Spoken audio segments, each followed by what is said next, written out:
This is the Happiness Quotient.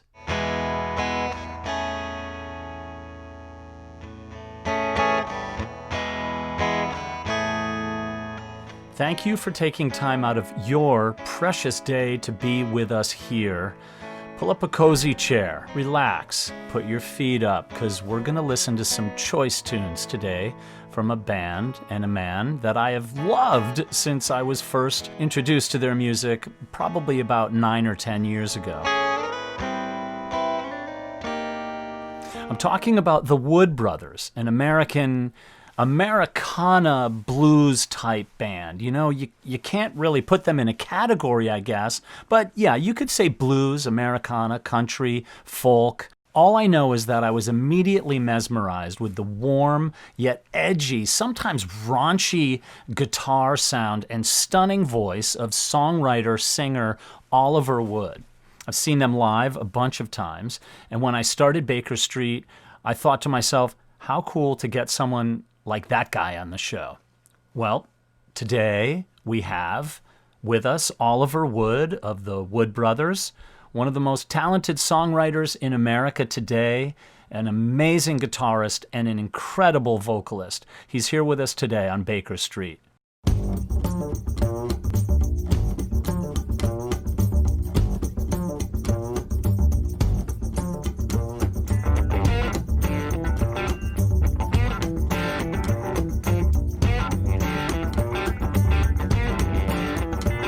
I'm gonna give you the wheel, I'm gonna let you drive, but you gotta make me a shoe fly pie, and you gotta make me a shoe fly pie. I probably don't have to tell you that the music for today's episode is the Wood Brothers and Oliver Wood as an independent release, and we're going to play a couple of his new tunes today. Except for that opening riff, that was me mimicking their song, That's What Angels Can Do. You ought to hear me sing it. I'm inspired, man. I play that song all the time. I love the Wood Brothers. I love their music. And Oliver's incredible guitar playing has been an inspiration for me as I endeavor to become a competent guitar player myself. Before we get started with today's episode, if you'd like a free downloadable PDF of the Happiness Quotient's A Course in Happiness, please visit me at patreon.com/thehappinessquotient, where you'll see my most recent posts, including downloadable links for the PDF companion to the Happiness Quotient.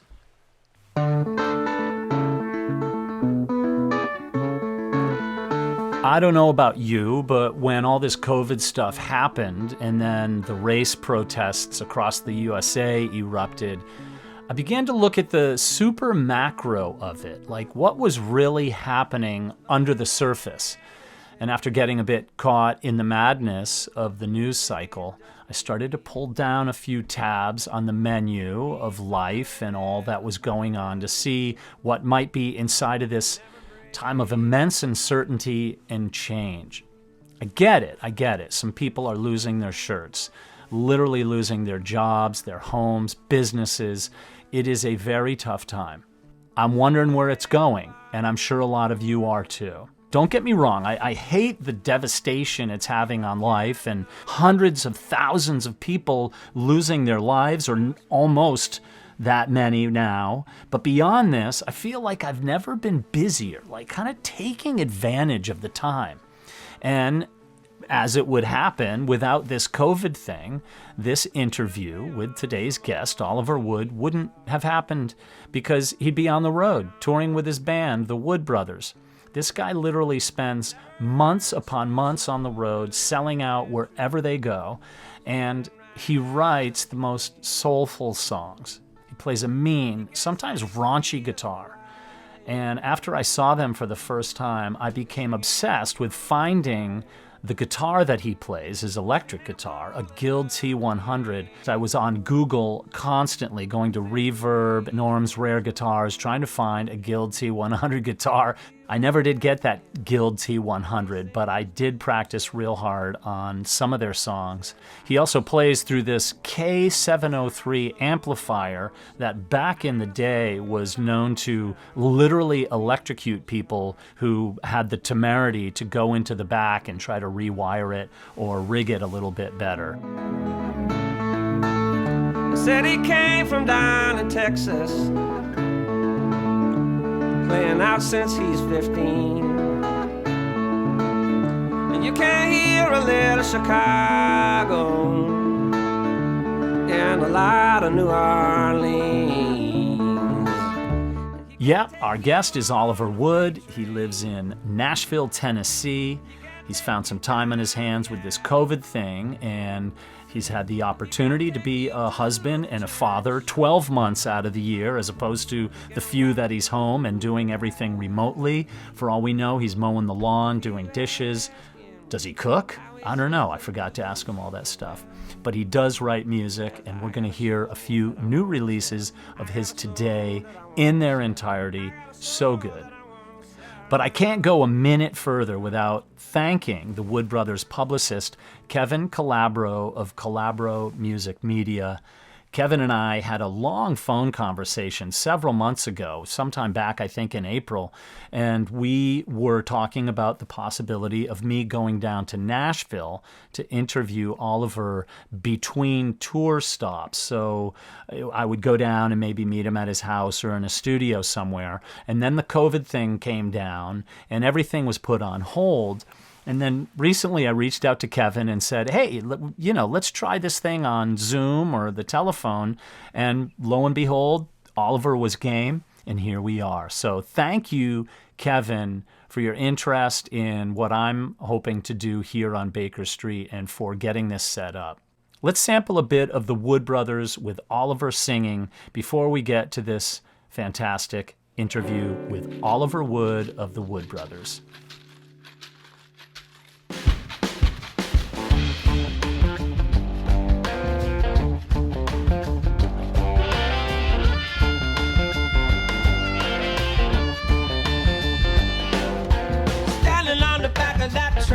Your open arms, looking at the big sky, listening to the smoke alarm. And you wonder what happened, well, your heart must have jumped a track. You put your lips out in the wind and you hope you get some kissing back. Every night you get the same old dream. There's a spoonful of honey where your heart should be. And there's a honey dripping off of your spoon. Honey dripping off of your spoon. Honey dripping off of your spoon. Honey dripping off of your spoon. Good morning. How are you?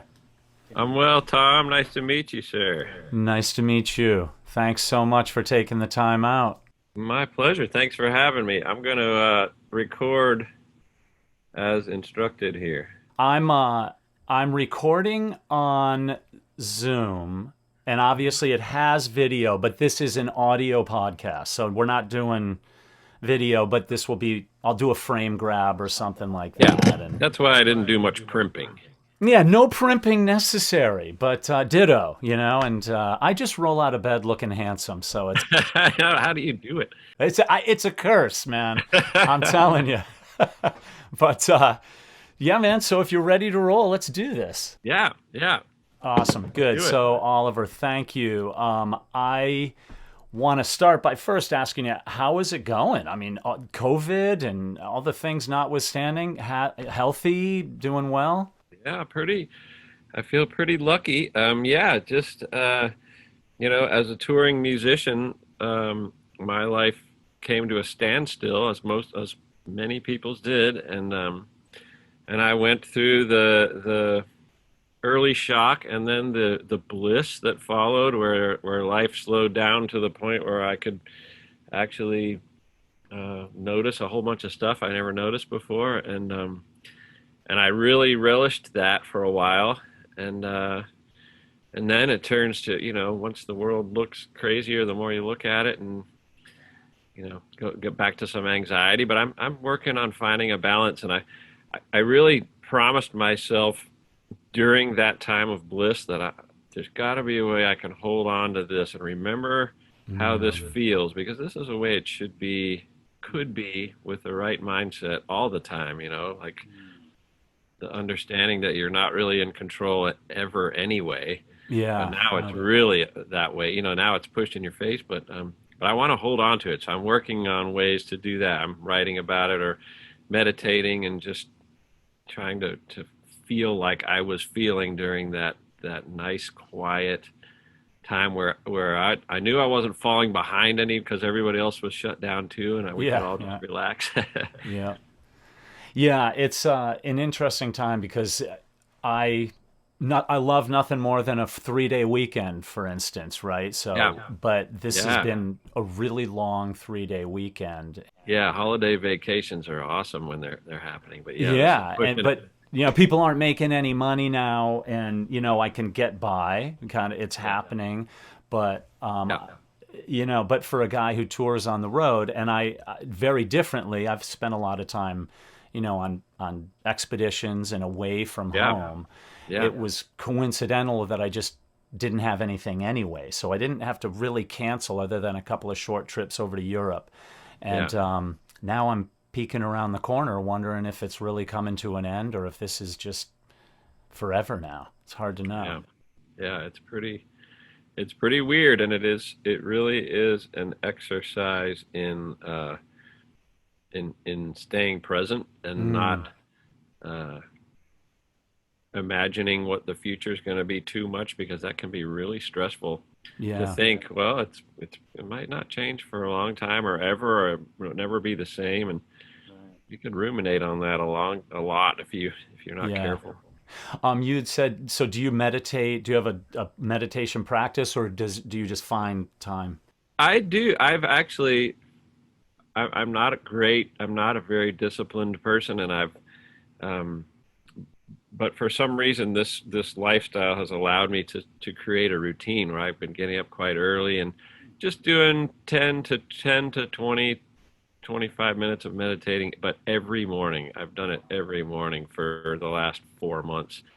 And I do some writing, just sort of not even journal at all, just sort of free form, write in a notebook every morning called Morning Pages, and I just do that every morning. And I've become addicted to that. And it's just like a 30 to 45 minute routine every morning, but it somehow, I love it. I feel like it's helped me a lot. Yeah, it's really interesting, and I've always looked at the bright side or the silver lining. It's like this is there are a lot of reasons for people to be upset, especially people who've lost their jobs and are wondering if they're going to lose Yeah. their homes, or Yeah. and kids, the college things getting screwed up.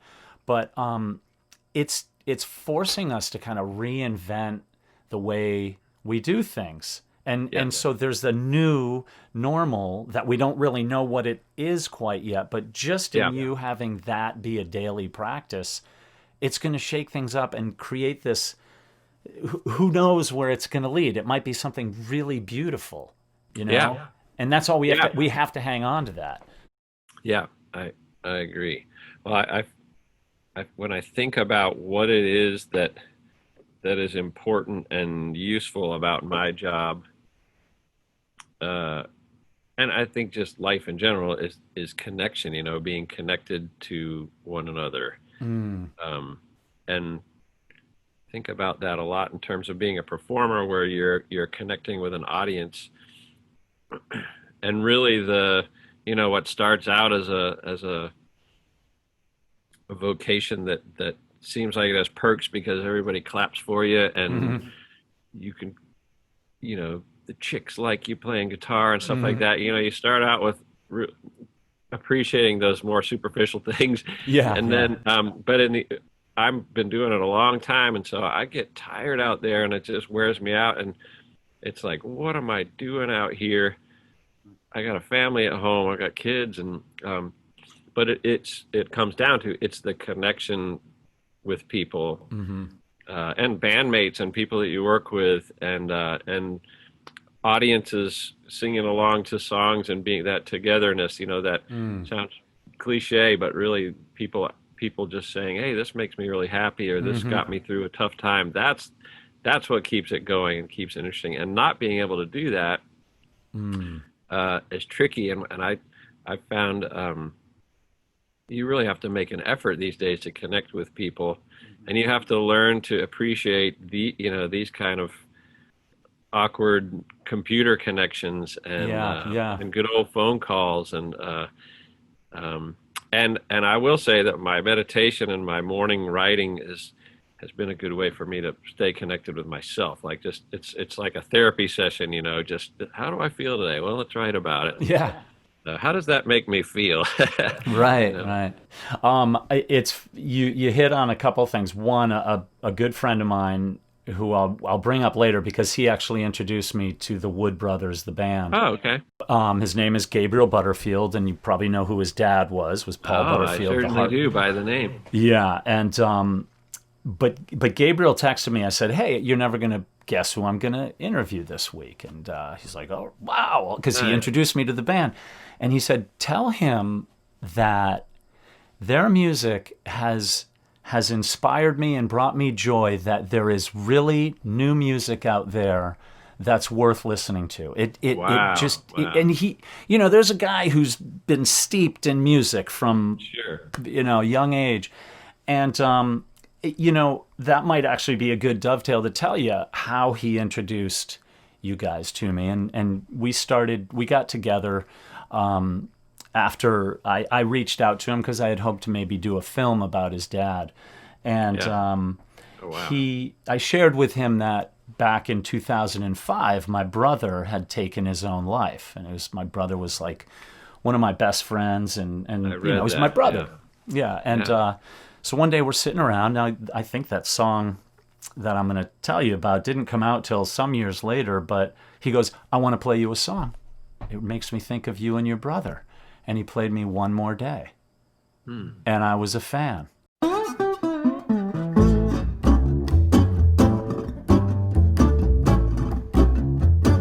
Well, I seen you in a sadness. I seen you when you'd hope to die. I heard you say, well, it's raining all over the world. What did I tell you? What did I say? Just when you think that's gone, give it one more day. And I seen you with your head low. And I look at the words to that, and I'm thinking, you must have been tuned into something right there because did you have a friend? Did you have an acquaintance? Somebody who was in depression? Because, wow, man, that just reached right in there and it grabbed me. Nice. I did. Cool. I'm glad to hear that made a connection for you. And this is the thing I love about songs is that they come from a conscious motivation or a conscious inspiration. And that one, I was definitely had somebody very close to me who was having a real tough time, and wrote that song for that person, yet not knowing that I was kind of writing it for me because I was also suffering through all that stuff, and I don't need to get specific about it, but just it was sort of a toxic relationship overall that I was suffering through. And so at the time I had a real direction for it. And then in retrospect and for later on, it was sort of a pick me up for myself. Wow. So, Wow. but I think what I was saying about it's interesting about songs is there's when people write songs, I think they're doing it there's a conscious part of it and a crafting part of it, but there's a whole subconscious part that goes into it that we're not aware of until later when we look back, and maybe never. And for that matter, it can change over the years. A song that means one thing back when you wrote it 10 years later can mean something else. Mm. But my favorite thing is just hearing other people's stories about songs and what they mean to them and how they even interpret them. Mm-hmm. And that's the beauty of it. There's ambiguity there. That's enough. Yeah. It's just the emotion. Yeah. Yeah, exactly. It is, and it means something for everybody. And when I started this podcast, one of the things that I was really seeking or hoping to at least share with others, and maybe it was one person who listened, and I was like, if I got one person I could have listen to this podcast, that's a good start. But what I was really after was to find people who had a passion or a love in their hearts, something that they were driven to do, and continued doing it despite all the crap that happened as a result of it. And that's the story. That's like you saying, maybe I was writing that song for me, and going after mountains and filmmaking. I lost relationships. I lost a marriage ultimately, but that was okay. It worked out. But, I slept on couches in the back of my pickup truck going to places to try to get these experiences. But Neil Young, and I said something once that I heard him say, he goes, it's all about the music. And he goes, there's going to be a lot of collateral damage when you follow that. If there's going to be people who don't understand you, but it's got to be about the music. And I love that. And it couldn't have been easy for you all those years to get to this place. You went after it and stayed with it. Yeah, I'm surprised I did. I have so many. I sort of have a survivor's guilt in a little piece of me, just because I've known so many great musicians who were my peers and some of them my mentors, who didn't stick with it, who didn't stay with it. And I'm not saying I'm happier than they are, or I'm better, or I'm successful. It's more just like I feel lucky, that I stuck with it, because I didn't. It was really hard for me to make a living at it, for sure, and until just the last, in the last 10 years. I'm 55, so I was in my mid 40s before I had a decent paycheck, and right. And I slept on a lot of couches too, and hotel room floors, sharing a hotel with a band, or driving in vans, and definitely neglecting home life. Whole music thing alive, and so I feel lucky, and I feel especially lucky that I just love it still, that I have something. I don't feel like I peaked yet. Yeah. You know what I mean? And it's always, I guess in any profession, when you see your peers and some of them just are making huge waves and they're obviously crushing it in terms of business and exposure and all these things. And some of those folks are really young. And the first instinct, you're like, dang it, that should be me. Yeah.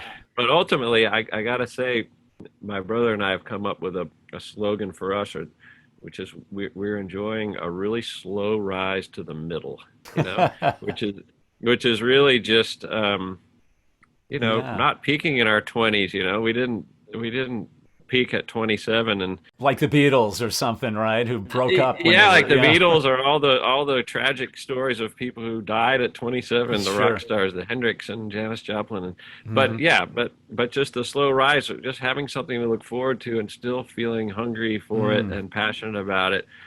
Yet, even though it is all about the music, I have found not always easy, but a worthwhile balance between the music and like my kids and my wife and the life that I get to have, which I really get to have right now. Yeah. And I've never been home this long with my family ever. So I really appreciate that side of things too. Yeah. So they're not like hoping for COVID to end to get you out of the house anytime soon. No, that's probably Yeah, I'm sure my son, especially kids being in virtual school right now, and Yeah. dad leaning over the laptop saying, "You doing all everything you're supposed to do?" He's probably ready for me to ship off Yeah, it's a somewhere. weird time, man, for kids. My children are 18 and 22, and so Okay. they're adults. Yeah. But my younger son is in his sophomore year at college, and it's all virtually online. He has a Yeah. apartment with his buddies, and they're all in the same degree kind of program. But Okay. it's not easy, And so, but for little guys. I Yeah. can't even imagine what that would be Yeah. like, with mom and dad who are attentive to kids doing homework too, as opposed Yeah. to whatever, blow it Yeah. off, you Yeah. know. You kind of hit like you're. I love that, the rise to the middle, because if you go too high, you got to come back down Yeah, you got eventually. to come back down, and just to keep rising, even if it's just like tiny bit at a time, is Mm, still it's like yeah. a sound investment. Yeah, it is. I like that. I might have to borrow that and use it in my own life because I'm always, I'm a dreamer, and that's a good thing. I don't want those dreams to go away. But you haven't been idle, really. You've come out with a couple of singles of your Hmm. own, and I had the pleasure of listening to one, "Soul of a Town," which is already out, and then this week, I believe you have another one coming out, Sonny Terry and Brown Eating McGee cover Yeah. tune, which I heard, and the harp solo in that, oh my God! I Oh mean, I yeah. was screaming, and Get ran up back out of in your the. seat. That's my friend Phil Cook, who's just the best. Amazing. So, because I'd like to play those songs for the listeners of this podcast, can you tell me about it? Like, how did you, it's like, well, I better get working, or where did it come from, those songs? The luxury, obviously, of this downtime from touring is that you can write and record music uh, Mm, to our heart's delight. So that's definitely been keeping me sane. Is just writing and thinking. Well, we're quite we're seriously distancing. The Wood Brothers are, so we're very um, limited and careful, yet still interested in making music. And independently, I have enough time to do my own project, which I've been wanting to do forever. mm, Um, but yeah, these songs, one thing that's cool about this time is that I'm able to collaborate, and I love collaborating in making music, mm. and that's been the longer we go with the Wood Brothers, the more and more collaborative we've learned how to be, and we sort of have this Mm. nice chemistry. And what's cool about me being able to do my own thing is I can just do things that I don't get to do with the Wood Brothers, and collaborate with people who are not in the band, who are just friends and people that I admire. So Yeah. so that's the idea for these songs of my own, is just to branch out. And I've always been part of a band, which I love, but I've never put out my own music, and Mm. feel like I better do it now while I got a chance. Yeah, right. You might be you back on the road again, Yeah, and not with that chance. yeah. So, The but maybe to speak to the songs a little bit, Please, yeah, if you like me to. I'd love you to. Yeah. The Soul of This Town is a song that I collaborated with this fellow Phil Cook, Mm-hmm. and Phil Cook is some people know him from a band called His Golden Messenger, and he's in the Durham area. I live in Nashville, Mm. but we've just grown close over the last couple of years, and been sort of fans of each other's work and wanting to do something together. So Yeah. so we wrote this song that was sort of originally Phil's idea, based on coming to Nashville and seeing all the cranes, and a lot of cities in the country that they're just changing so fast and gentrifying so fast, and Mm. it just got us thinking about the displacement Mm. of people and businesses, and just historic things, and artists and people who just can't afford to be in these cities anymore, Mm. and how they get pushed out. And so that's where Yeah. the Soul of This Town came Mm-hmm. from. Let's have a listen to Soul of This Town, Oliver Wood's new release. Just came out on August 21st of 2020 by Honey Jar Records, marketed and distributed by 30 Tigers, produced by Oliver Wood and Phil Cook.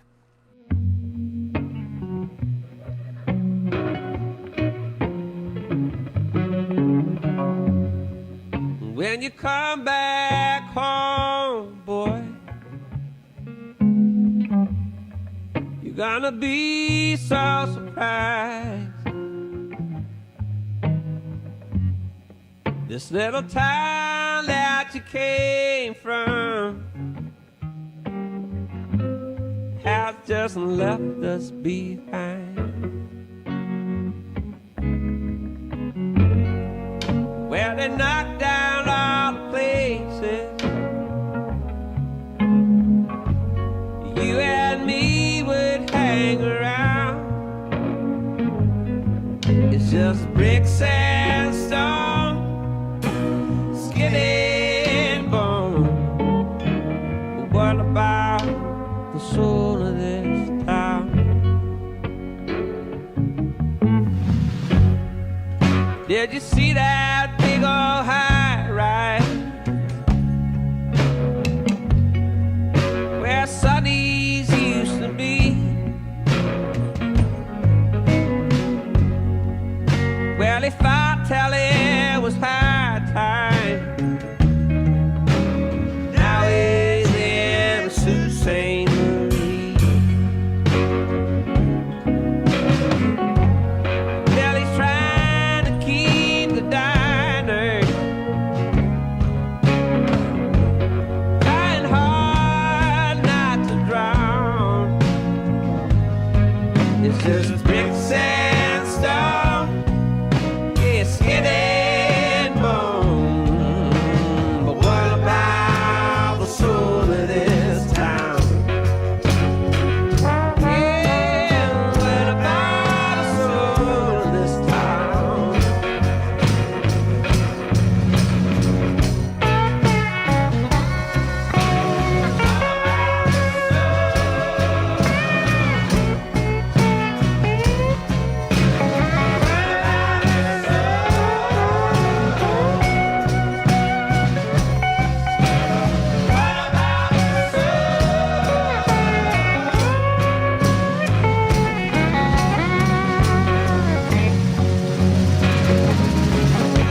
They say they cleaned up all the projects and welcomed everyone to stay. And the rent keeps on rising,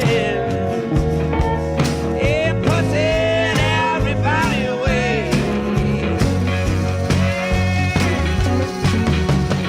How can I be without that money?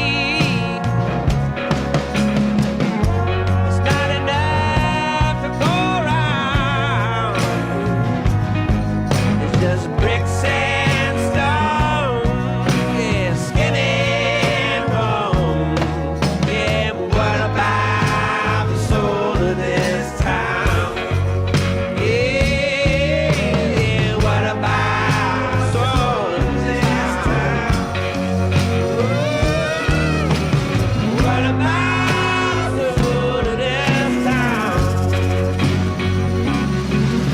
Just bricks and stone, skin and bone.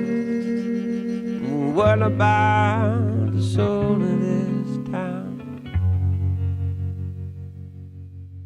That's Soul of This Town, written by Oliver Wood, produced by Oliver Wood and Phil Cook, recorded during COVID and released in August 2020. Who says you can't be productive when forced to stay at home during a pandemic? But while I had Phil, I also wanted to include him and in this other song that comes out this week. And Battle is Over. The battle is over, but the war goes on, which is an old song from a Sonny and Brownie record.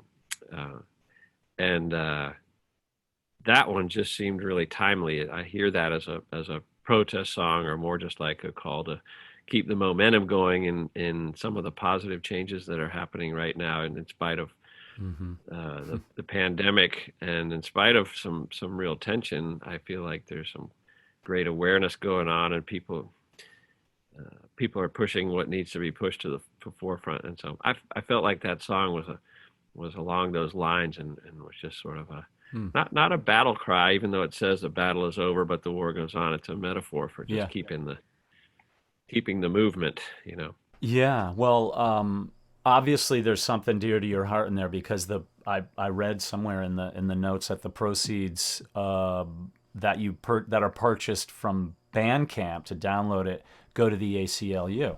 So Yeah, which I don't expect proceeds to be super huge. but it's something. So However, the sentiment is to keep that dream alive is what it is. here's The Battle Is Over, But the War Goes On. Hot off the presses, released Friday, September 4th, 2020.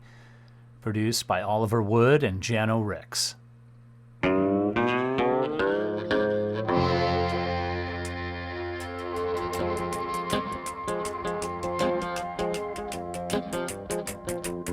If you sang the song the way it was written, then you march along to the beat of the drum. Someday soon, you're gonna wake up singing. The battle is over, but the war goes on. Everybody plays, follow the leader. But what if the leader has a gun? Remember when you jumped to the 8 o'clock whistle? The battle is over, but the war goes on. The battle is over, but the war goes on.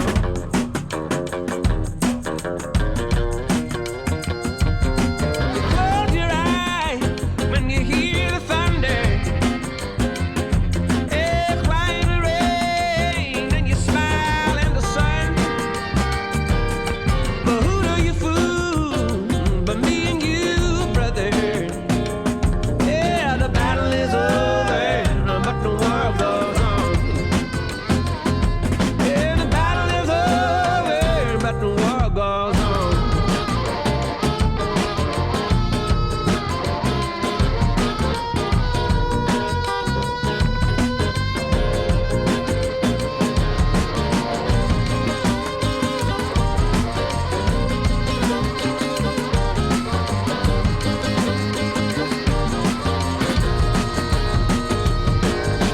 If talk was money, you'd be a millionaire.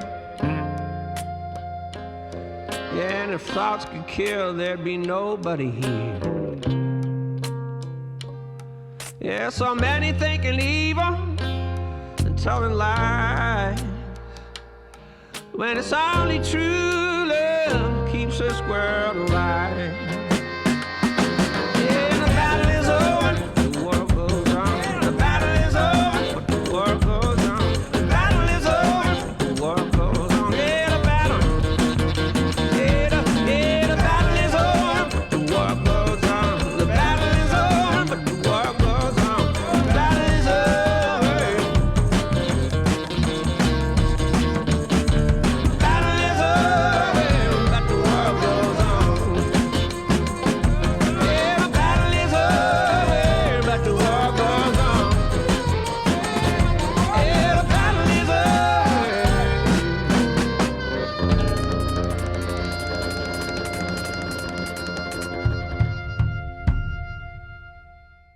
It's it's funny. I was just thinking about this because back in the '60s, there were a lot of protest songs emerged.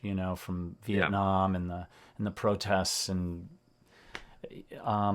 there's a lot of strife going on right now. A lot of division in the country. Yeah. And I'm amazed. Actually, I haven't heard more protest songs, but I'm not really hip on the way music comes out like I used to be. I have a record collection, right? And that doesn't Yeah. really happen anymore. They just and they come to, YouTube or whatever. But that there, I'm not putting you on that to say that is a protest song, but there was a certain call, like a stay strong. We can't let our guard down. I guess, kind of. Yeah. Yeah. Yeah, it makes you think of like the Ohio, Neil Young again, the Ohio song, or Mm, For What It's Worth, and things like that. And I mean, again, like we spoke earlier to the positives of hmm ambiguity within a song, mm, um, but with an obvious subconscious feeling in it. And I hmm feel like that song, "The Battle Is Over, but the War Goes On," the lyrics are a little are not just spoon feeding anything. They're a hmm little bit mysterious to me, anyway. It's not obvious to me that what it's talking about. Yeah. Um, Yeah. but Those. Yeah. somehow it can just be applied so effectively um, to what's Mm, going on now, and that's the main thing about it. It's kind of cool because really the feeling of a song can really transcend the specific lyrics. It's just the feeling, mm, and some of the basic words, can really get you going. And yeah. um, we've all felt that, from before we knew what songs were about. When I was a little kid listening to Beatles songs and just being completely drawn in, Yeah. just Strawberry Fields or something, Oh. and not having no idea what the heck are you talking about. Yeah. Right. But you felt it like deep in the core. I Yeah, mean, that's the coolest thing about music because you don't need to know the words yeah, actually to really feel the essence of a song. Now there might be hidden meaning in the words, but yeah, Strawberry Fields, that's a one of those songs. It's almost haunting in its yeah, melody and how it gets into you. yeah. Yeah. I don't want to let you go without talking a little bit about your band. You play with your brother, who is Yeah. like a savant on the bass, an Oh yeah. amazing musician, harmonica player, great lyricist. And Jano Ricks, your drummer, multi instrumentalist, sitar player.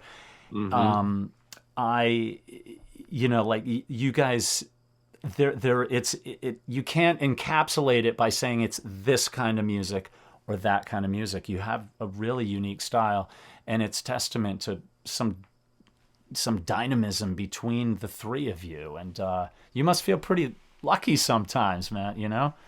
Absolutely. I feel very lucky to play with those guys. Those guys are, to me, are musical giants. Like I really, uh, they keep me on my toes, and I love, uh, what the same thing that can cause people to uh, grind up against each other are the same things that just make those musical sparks. And I don't mean Mm, in a aggressive way at all. I just mean like we're three very different guys, um, and so just to get those three personalities together is really cool. Like really neat things happen, and it's one of those things that I'm so interested in songwriting uh, and musicians, and I read lots of biographies and I read interviews with songwriters, and just how do they, what's going on mm-hmm. with any creative person, how do they process stuff, Yeah. and it seems such a common answer is that there's a lot of it that's completely unknown, completely beyond their control. Right. And I love hearing stories from like a Paul Simon or a Randy Newman or you know, certain people can really articulate what it's like. Jeff Tweedy has a new book that came out last year that even for non-music people, I recommend. It's so fascinating. Hmm. It's so well articulated, just how that creative process works. Hmm. Um, but what I love the most is the idea that number one, you're not in control. Um, you're in control of the craft, but the inspiration part is not something you're in control of. So, so the idea then is that you are to discover things. You're discovering the song. You're like a kid, you're discovering it. You're searching it. You're following it. You're not pushing it. You're not in control. You're not, just the whole idea of not trying, just doing. And just seeing where you end up and the surprise of it all. You don't know how this is going to turn out. And I like having that spirit in general, but with the Wood Brothers, because you have three guys that are trying to control things, and I got this idea, no, let's try this, and then you're just making this stew, and you don't know how it's going to taste until you get to the other side of it, and I love that. That's my favorite thing. Is just going into a recording studio, you have ideas in your head, and you don't know what's going to happen. Yeah. And in studying meditation, and that's one of the foundations of meditating and of just mindfulness is that things are always changing. You're not in control. Things are always changing. The only thing you're in control of is knowing that and accepting that. And so anyway, somehow the creative idea of creative mindfulness is what I'm really into right now. And I think that's what happens when people collaborate. You're just making a new recipe, and that's what's cool about the Wood Brothers, is just experimenting. And I think we're all of the same mind, like, okay, that sounds like that's been done. Let's not do that. We make choices based on we've already done that. Let's try something different. Or that's the cool thing that only we do. Let's do that again. Yeah. So I don't know. It's just fun. Should be a fun discovery, childlike process, and that's what it feels like. Right. I love that, because I'm chasing writing chapters now for a book, right? And I'm chasing. And that's ambitious. And it's and I tell people I'm doing it, and then like in 6 months I go, "How's it going?" I like, "Well, I'm kind of not there yet, so ask me again." But I love that. So you're not in pursuit of it. You're just letting it happen, and that could be my inspiration when I wake up to write tomorrow morning. To some degree, I mean, and I think it's freeing because we, all of us, when we're creating something, we have a voice that sort of says, "Nah, that's not good," or is that, a questioning and a doubt. And I think that when it's really good, you have a certain trust in that whatever's in there is going to come out. You just got to let it out. You know what I mean? Yeah. So it's trusting. So that means, and I wish I could remember, I just read some cool interview recently, but where someone just says, even if you think you know what you want to write, if you start going somewhere else, just let it go. Just go. You're not going to get in trouble for that, just because there's something to it. If you get pulled in a new direction, or if you write something really weird, there could be something to that. Yeah. And so not to get sort of creatively boxed in.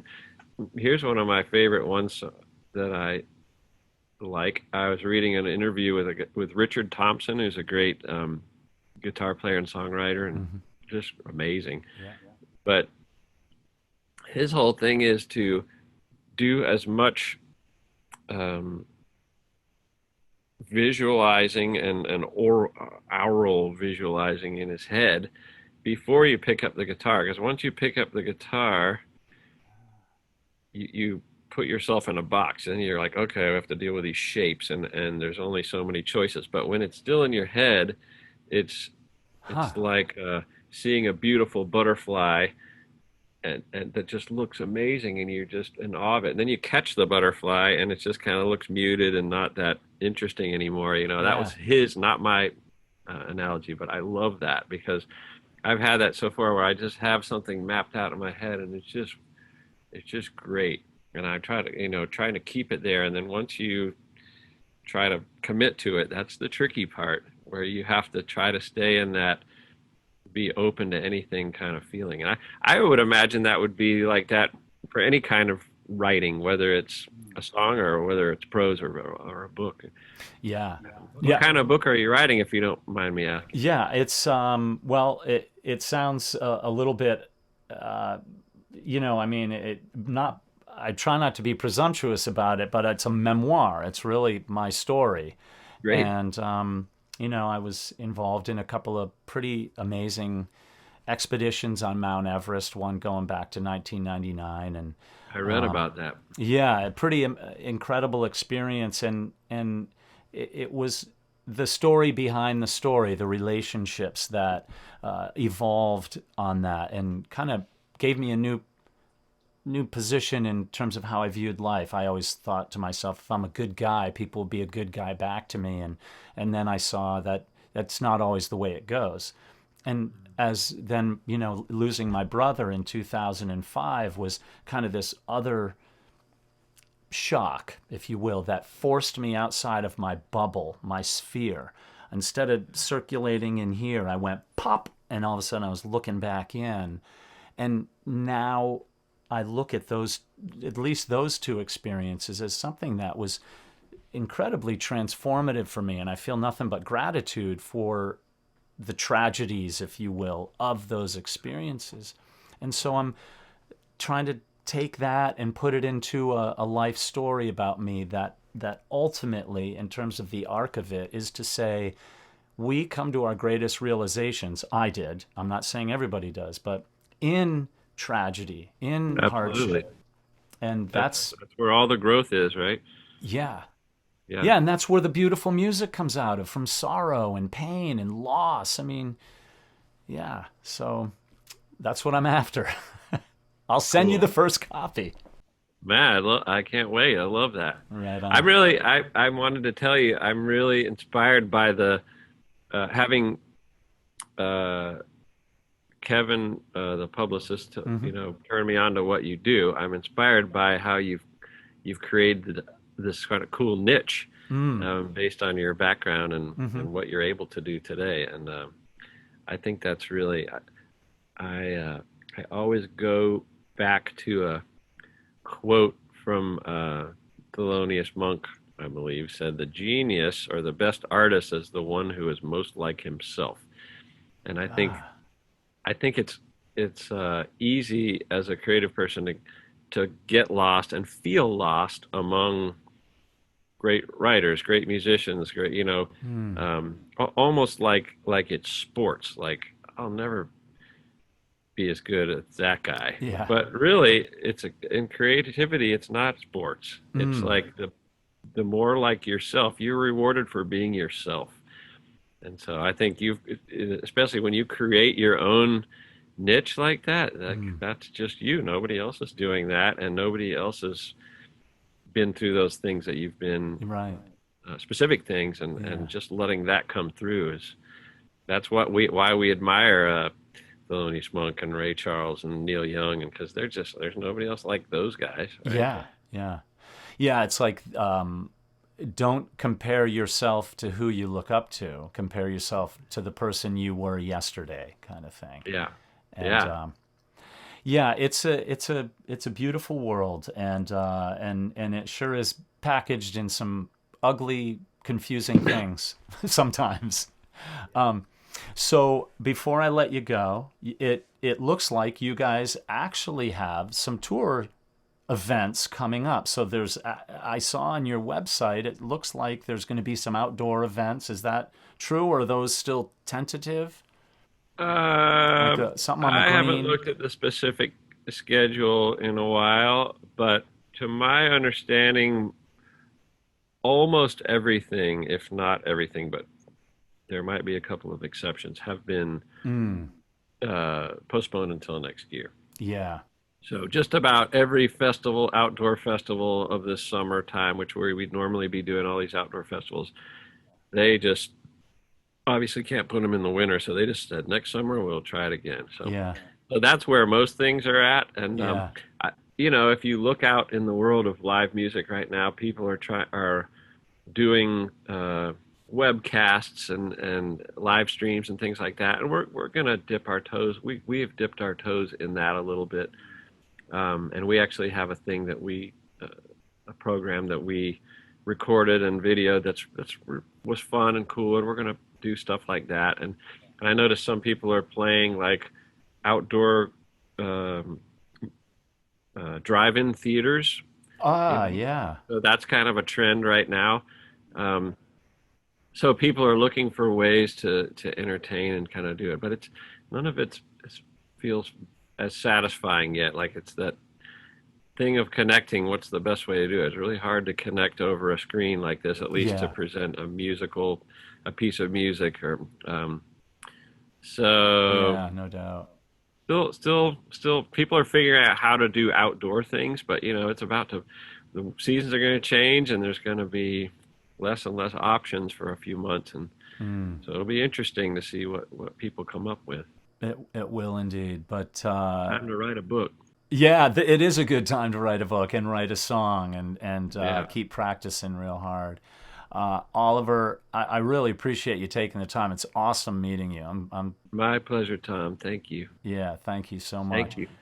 Well, listen, I hope stay in touch, and I hope someday we'll come back up that way, and maybe we'll get to meet in person.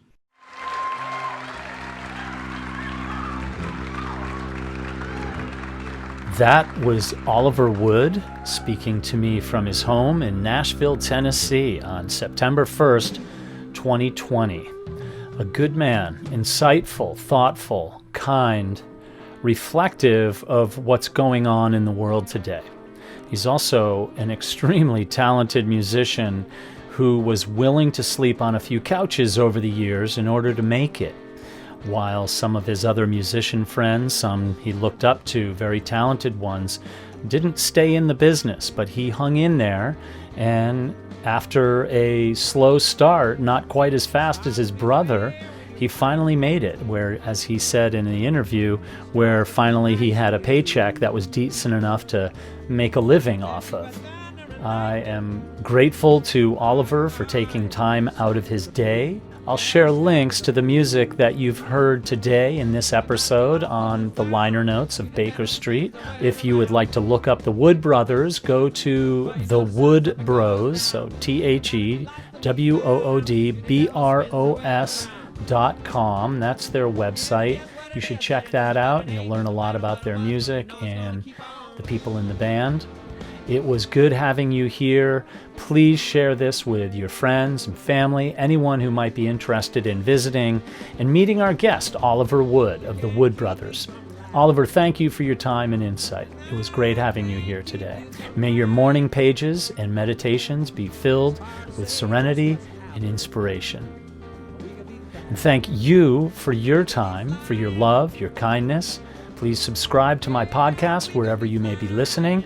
Find me at eyesopenproductions.com if you want to see more about me or how you can hire me for a speaking engagement. I'll see you real soon with another inspiring episode, but in the meantime, remember that we create our reality with the thoughts we empower. So guard your thoughts, keep them positive, follow the truth of your heart, come from a place of love. Thanks for being here. I will see you real soon.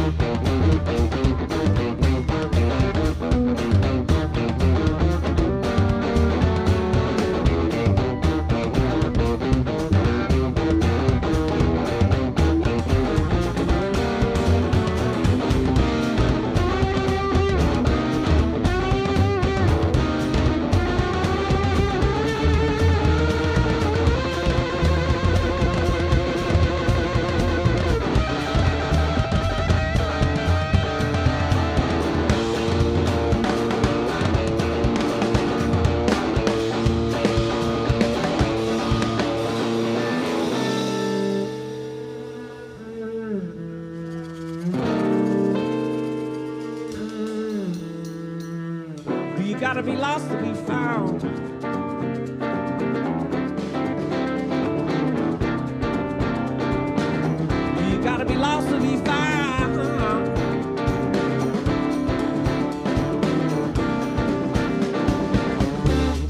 be fair when you fight. The devil spins the world around. It's hard to be nice when you lose. The devil spins the world around. And you wish you were thunder and lightning. The devil spins the world around. But oh yeah, you're stuck with the blues. The devil spins the world around. Do you gotta be lost to be found? The devil spins the world around. Do you gotta be lost to be found? The devil spins the world around. Do you gotta be lost to be found? The devil spins the world around. For you know the sun's up and goes down, and it is what it is, and it isn't what it ain't. Doesn't matter what it was, cause you know it's gonna keep on